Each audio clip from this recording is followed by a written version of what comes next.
ईसा ने ली देशमुख हाउस में धमाकेदार एंट्री। पूरे परिवार के सामने आया तेजस और रोशनी का झूठ। पूरे परिवार के उड़े होश। जी हाँ दोस्तों, स्टार प्लस का शो सीरियल उड़ने की आशा में हम आपको एक के बाद एक धमाकेदार टुस्टी देखने को मिल रहा है। दोस्तों, आने वाले एपिसोड में आपको जल्द ही देखने को मिलने वाला है कि ईसा ने दिखाया स्क्रीनशॉट। तेजस और रोशनी के खिलाफ सबूत देखकर रेणुका की होगी बोलती बंद। 27 लाख का हुआ खुलासा। जी हाँ दोस्तों, बताते हैं आपको सब कुछ, लेकिन उससे पहले क्या दोस्तों आप भी चाहते हैं कि तेजस और रोशनी को मिले उनकी कर्मों की सजा? तो दोस्तों अपनी राय हमें कमेंट बॉक्स में जरूर बताएं। दोस्तों, अपकमिंग एपिसोड में आपको जल्द ही देखने को मिलने वाला है कि जब तेजस तरक्की करता हुआ दिखाई देगा और पूरे परिवार के सामने ऐसे बनता हुआ दिखाई देगा कि वो कितना बड़ा बिजनेसमैन बन गया है और ये लाखों का कमा रहा है, तभी वहां पर ईसा आ जाने वाली है और जब सारा सच बताती हुई दिखाई देगी तो सबके होश उड़े के उड़े रह जाने वाले हैं। यहाँ तक कि रेणुका ईशा की बातों पर भरोसा ही नहीं करेगी और बोलती हुई दिखाई देगी कि यह सब कुछ सचिन करा रहा है और ये जानबूझकर मेरे तेजस और रोशनी के खिलाफ करना चाहता है और इस अच्छे से पता है कि मैं उनके खिलाफ कुछ भी नहीं बोलूंगी, इसलिए पैसे देकर यह सब कुछ करा रहा है। लेकिन सचिन बोलता हुआ दिखाई देगा कि आखिर मुझे यह सब कुछ करके मिलेगा क्या, और मैं तो जानता भी नहीं था कि ईसा मैम तेजस और रोशनी को जानता है।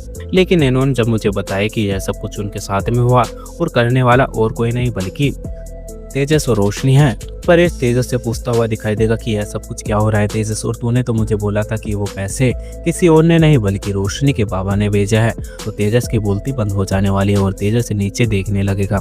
वहीं परेश को गुस्सा आ जाने वाला है और परेश तेज के चिल्लाकर तेजस और रोशनी से पूछता हुआ दिखाई देगा कि मैंने तुमसे कुछ पूछा है और उस सवाल का जवाब मुझे चाहिए, और अगर जवाब नहीं दिया तो मुझसे बुरा कोई भी नहीं होगा। और हमेशा से मैंने तेरी गलतियों को नज़रअंदाज करा है, लेकिन आज नहीं। और अगर तू पूरे परिवार के साथ में इतना बड़ा विश्वासघात करेगा तो मैं कभी भी नहीं छोड़ूंगा। अगर वो पैसे रोशनी के बाबा ने दिए ही नहीं थे तो वो पैसे कहाँ से आए, और अगर इतने सारे पैसे आए भी थे तो तूने परिवार से कैसे छुपा कर रख लिए? और जब ईसा ने तेरे पैसे लेकर गई थी तो वो सारे के सारे पैसे तुझे वापस देने चाहिए थे, क्योंकि इस पर हक सिर्फ और सिर्फ तेजस और पूरे परिवार का था। लेकिन तूने वो अकेले ही हड़प लिए। और सचिन जब तुझसे पैसे मांगता है तो तू हर बार यही बोलता है कि वो पैसे दे देगा। यहाँ तक कि तेरी बाई को रोशनी से जब जब बोला है तो रोशनी भी तेरा साथ देती है।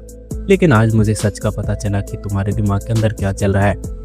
तुमने साबित कर दिया कि तुम अपनी माँ की ही औलाद हो। सिर्फ और सिर्फ इसे भी पैसा ही दिखाई देता है और तुझे भी पैसा ही दिखाई देता है। फिर मुझे एक बात यह समझ नहीं आई कि रोशनी के बाबा ने पैसे भेजे ही नहीं थे तो उसने अपने बाबा का नाम क्यों लिया, और आखिर रोशनी तेरे बाबा है कहाँ पर? जी हाँ दोस्तों, इतना बड़ा सवाल सामने आने के बाद में अब रोशनी की सच्चाई भी आती हुई दिखाई देने वाली है। जी हाँ दोस्तों, आपका क्या सोचना, अपनी राय हमें कमेंट बॉक्स में जरूर बताएं। अगर आप लोगों को हमारी ये वीडियो अच्छी लगी हो तो वीडियो को लाइक करें और हमारे चैनल को सब्सक्राइब करना ना भूलें। मिलते हैं आपसे अगली वीडियो में, जब तक के लिए राधे राधे, जय श्री राम।